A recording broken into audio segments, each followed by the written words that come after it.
Are you frustrated because you can't put together a trampoline? Welcome to the party.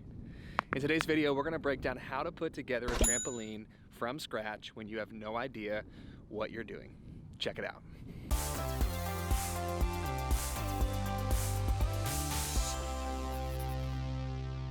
All right, so in today's episode, we are putting together the 14-foot Bounce Pro. Honestly, at this point, it doesn't matter if we were putting together a little trampoline or a 14-footer.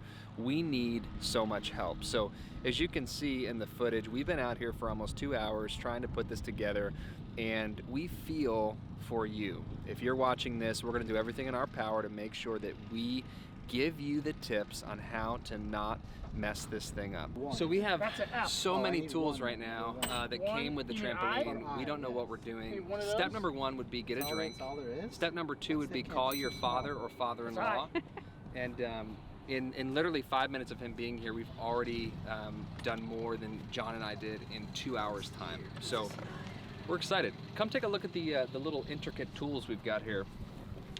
These are F. Wow. That's T. Something's missing.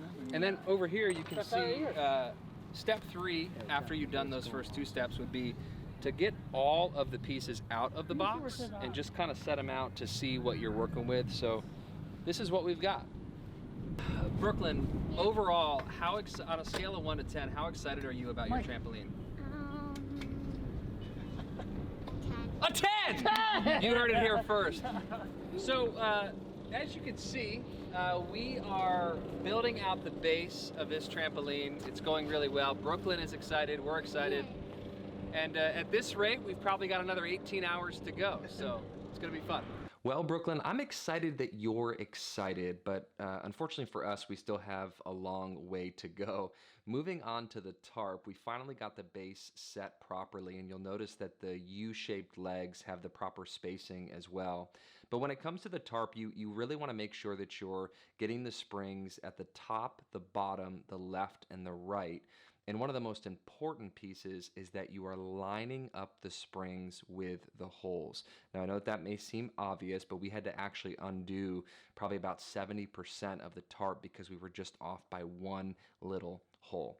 So as you can see, when you properly space them out, you don't have to really pull too much on the springs. We did end up grabbing an extra hammer as well, just to help us make sure that it was secure.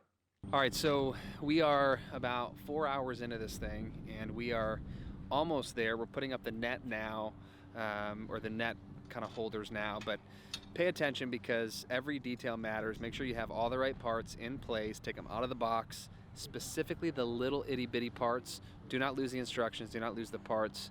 Judah, what did you build, man? What you got going? I just load up this basketball. That's right, it comes with a b-ball hoop. Extra feature.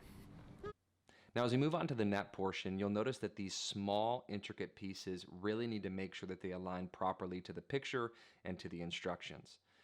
Now, there's also different ties that just want to make sure that your springs are covered so that the kids obviously aren't pinching their fingers and things. There's ties in the front as well as ties in the back.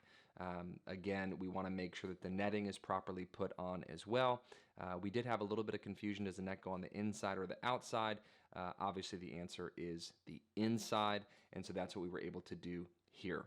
The nets actually tie up to the top portion.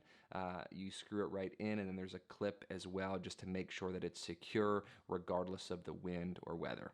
So fun! So embarrassing and anything!